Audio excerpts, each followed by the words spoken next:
ఈ మధ్యకాలంలో తెలంగాణ రాజకీయాలన్నీ ఢిల్లీ కేంద్రంగా జరుగుతున్నాయి. కాంగ్రెస్ జాతీయ పార్టీ అగ్రనేతల గ్రీన్ సిగ్నల్ అవసరం కాబట్టి సీఎం రేవంత్ రెడ్డి వెళ్తున్నారంటే ఓ అర్థం ఉంది. కానీ ఇటీవల కాలంలో బీఆర్ఎస్ నాయకులు సైతం చీమ చిటుక్కుమన్న హస్తనకు పయనమవుతున్నారు. ముఖ్యంగా మాజీ మంత్రి కేటీఆర్ ఢిల్లీ వెళ్లి అక్కడ కేంద్ర మంత్రులను వరుసగా కలుస్తున్నారు. కొద్ది రోజుల కిందట అంటే కేసుల నుంచి బయటపడేందుకు అని అనుకున్నారు. కానీ తాజాగా కూడా కేటీఆర్ ఢిల్లీ వెళ్లారు. దీంతో ఎందుకు వెళ్లారంటూ రాష్ట్ర రాజకీయాల్లో చర్చ మొదలైంది. అయితే కేటీఆర్ ఢిల్లీ వెళ్లి నేరుగా రవాణా శాఖ మంత్రి నితిన్ గడ్కరీని కలిశారు. జాతీయ రహదారుల అభివృద్ధికి సంబంధించి వినతి పత్రం అందించారు. గతంలో ముఖ్యమంత్రిగా కేసీఆర్ ఉన్నప్పుడు పంపిన ప్రతిపాదనల గురించి వివరించారు. తెలంగాణ రాష్ట్రంలో జాతీయ రహదారులను మరింతగా పొడిగించాలని కోరారు. సూర్యాపేట నుంచి సిరిసిల్ల వరకు జాతీయ రహదారి 368B నిర్మిస్తున్న నేపథ్యంలో దాన్ని వేములవాడ నుంచి కోరుట్ల వరకు విస్తరించాలని గడ్కరీని కేటీఆర్ కోరారు.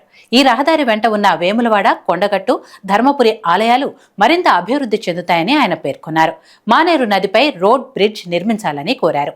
ముఖ్యమంత్రిగా కేసీఆర్ ఉన్న కాలంలోనే ఈ ప్రతిపాదనలు పంపించామని వాటిని పరిశీలించాలని కోరారు. కేటీఆర్ వెంట సబితా ఇంద్రారెడ్డి, పార్లమెంటు మాజీ సభ్యులు వినోద్ కుమార్, రాజ్యసభ సభ్యులు సురేష్ రెడ్డి, దామోదర్రావు, వద్దిరాజు రవిచంద్ర ఉన్నారు. ఇటీవల కాలంలో కేటీఆర్ పై రాష్ట్ర ప్రభుత్వం కేసులు పెట్టింది. ఫార్ములా ఈ కేసులో అవకతవకలు జరిగాయని ఏసీబీ అధికారులు కేటీఆర్ ను విచారణకు పిలిపించారు. ఎన్ఫోర్స్మెంట్ డైరెక్టరేట్ అధికారులు కూడా కేటీఆర్ ను విచారించారు. ఈ విచారణకు కేటీఆర్ హాజరయ్యారు. ఆ తర్వాత విలేకరుల సమావేశంలో ధాటిగా మాట్లాడారు.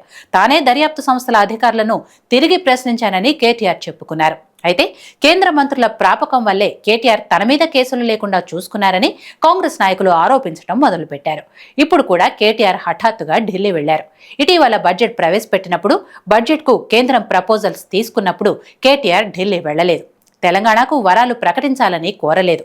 భారత రాష్ట్ర సమితి తరపున ఎటువంటి వినతి పత్రాలు కేంద్రానికి అందించలేదు. కానీ ఇప్పుడు కేటీఆర్ హఠాత్తుగా ఢిల్లీ వెళ్లటం అనేక సంచలనాలకు కారణమవుతోంది. మరోవైపు సీఎల్పీ భేటీ తర్వాత ముఖ్యమంత్రి రేవంత్ రెడ్డి కూడా ఢిల్లీ వెళ్లనున్నారు. కులగణన నివేదికను రాహుల్ గాంధీకి అందించనున్నారు. ఆ తర్వాత వివిధ విషయాలపై కాంగ్రెస్ పెద్దలతో మాట్లాడనున్నారు. అయితే ప్రోటోకాల్ ప్రకారం రేవంత్ రెడ్డి కేంద్ర ప్రభుత్వ పెద్దలను కలిసే అవకాశం ఉందని తెలుస్తోంది. తెలంగాణ రాష్ట్రానికి చెందిన ఇద్దరు కీలక నాయకులు ఢిల్లీ వెళ్లటం సంచలనంగా మారింది. రేవంత్ రెడ్డి ఢిల్లీ వెళ్లి వచ్చిన తర్వాత ఫార్ములా ఈ కేసులో చలనం ఉంటుందని, రాష్ట్ర ప్రభుత్వం ఈ కేసులో తదుపరి అడుగులను బలంగా వేస్తుందని తెలుస్తోంది. అందువల్లే కేటీఆర్ ఢిల్లీ వెళ్లారని, కేంద్ర మంత్రులను కలిశారని కాంగ్రెస్ నాయకులు ఆరోపిస్తున్నారు. ఇది ఎంతవరకు నిజమనేది తెలియాలంటే మరో 2-3 రోజులు ఆగాల్సిందే.